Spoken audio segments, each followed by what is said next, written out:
પર આ સૌથી મોટો પર્દાફાશ સામે આવ્યો। એલન ઇન્સ્ટિટ્યૂટના કૌભાંડનો મંતવ્ય ન્યૂઝ દ્વારા પર્દાફાશ કરવામાં આવ્યો।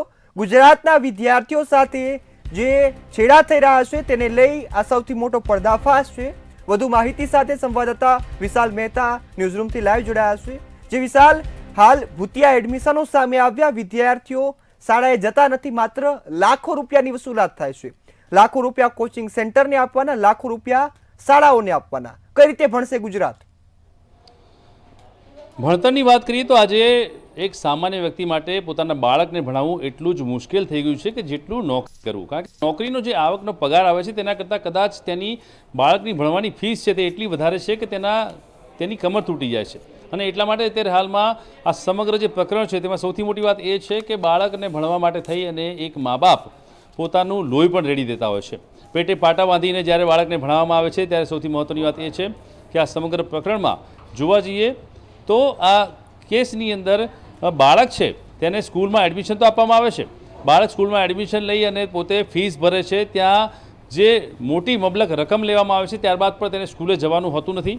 તે ટ્યુશન ક્લાસીસની અંદર જાય છે ત્યારે લાખો રૂપિયા પડાવી લેવામાં આવે છે, કારણ કે એક બાળકની ફીસ લગભગ 2-3 લાખથી વધારે હોય છે।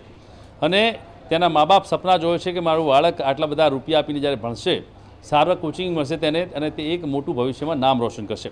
પરંતુ મા બાપને એ ખબર નથી કે જે ઇન્સ્ટિટ્યૂટમાં તે બાળકને ભણવા માટે મોકલી રહ્યા છે તે ઇન્સ્ટિટ્યૂટમાં કૌભાંડોનો રાફડો ફાટેલો છે અને તે લોકો શિક્ષણ વિભાગ સાથે સંકળાયેલી શાળાઓને પોતાની ટાંચમાં અથવા તો પોતાની સાંઠગાંઠમાં લઈ અને આ કૌભાંડને ક્યાંક ને ક્યાંક અંજામ આપી રહ્યા છે।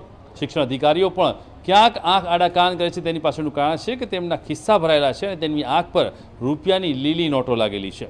આ કાળું કૌભાંડ છે જેને અંજામ આપવા માટે થઈ અને તમામ ટોપ લેવલથી લઈને બોટમ લેવલ સુધી તમામને કોમ્પ્રોમાઇઝ કરવામાં આવેલા છે। તમામને ક્યાંક જે તેમનું વજન છે તે પ્રમાણે તોલીને તેમને રૂપિયા આપવામાં આવે છે। મહત્વપૂર્ણ છે કે આ સમગ્ર પ્રકરણની અંદર અત્યારે હાલમાં જ્યારે આ ધીરે ધીરે બહાર આવી રહ્યું છે કૌભાંડ, ત્યારે ખબર પડી રહી છે કે એક મોટી સંખ્યામાં આ તમામ જે વિદ્યાર્થીઓ છે તે તમામ વિદ્યાર્થીઓને ભૂતિયા એડમિશન કરવામાં આવ્યા છે।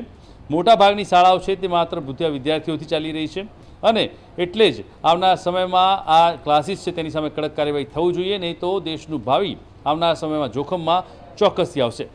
હાલમાં જો વાત કરવા જઈએ તો જે રીતે અધિકારીઓ વાત કરી રહ્યા છે અને રાગ પોકારી રહ્યા છે તેમાં સ્પષ્ટપણે દેખાઈ રહ્યું છે કે આ સમગ્ર કૌભાંડ છે તેની પાછળ ક્યાંક ને ક્યાંક અધિકારીઓની પણ સંડોવણી છે, કારણ કે જો તેમની સંડોવણી નથી તો પછી આ પ્રકારના જે ઇન્સ્ટિટ્યૂટ છે, એલન ઇન્સ્ટિટ્યૂટ દ્વારા જે સ્કૂલોને ક્યાંક ને ક્યાંક સાંઠગાંઠમાં લેવામાં આવી છે, તેમને લાલચ આપી અને તેમને સાથે રાખવામાં આવી છે, તેમના પર તેમને વારંવાર ફોન કરી અને એડમિશનો આપવામાં આવે છે, ભૂતિયા વિદ્યાર્થીઓ ઊભા કરવામાં આવે છે, ત્યારે ભૂતિયા વિદ્યાર્થીઓની ભરમાર સતત વધી રહી હોવા છતાં આટલી મોટી ખબર શું શિક્ષણ તંત્રના અધિકારીઓને નહીં હોય?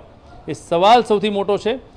આ બાબતે જ્યારે જાહેર જનતામાં વાત કરવામાં આવી તો 100 લોકોમાંથી 80 લોકોએ એવું કીધું કે આ બાબત તેમના ધ્યાન પર છે, તેમને ખબર છે કે આ પ્રકારનું એક કૌભાંડ ચાલી રહ્યું છે, પરંતુ શા માટે શિક્ષણ તંત્રના અધિકારીઓને, નાના અધિકારીથી લઈને મોટા અધિકારીને આ બાબતની જાણ નથી? તેમને જાણ છે, તેમને ખ્યાલ છે કે આ પ્રકારનું કૌભાંડ ચાલી રહ્યું છે, તેની અંદર શાળાઓ પણ સંડોવાયેલી છે, પરંતુ ના આજ સુધી એ શાળાઓની અંદર રેડ થઈ છે, ના એ શાળાઓનું સત્ય બહાર આવ્યું છે અને ભૂતિયા વિદ્યાર્થીઓની ભરમાર સતત વધી રહી છે। એટલે હવે આ જે ભૂતિયા વિદ્યાર્થીઓનું કૌભાંડ છે, જેની અંદર રૂપિયા મેળવી અને આ જે એલન ઇન્સ્ટિટ્યૂટ જેવા જે વિલનો છે તે પોતાના ખિસ્સા ભરી રહ્યા છે, તિજોરીઓ ભરી રહ્યા છે, તે લોકોને રોકવાની તાતી જરૂર પડી છે। નહીં તો જો આ લોકોને રોકવામાં નહીં આવે તો આવનારા સમયની અંદર ભારતનું શિક્ષણ અને ભારતનું ભવિષ્ય બંને ખાડે જશે।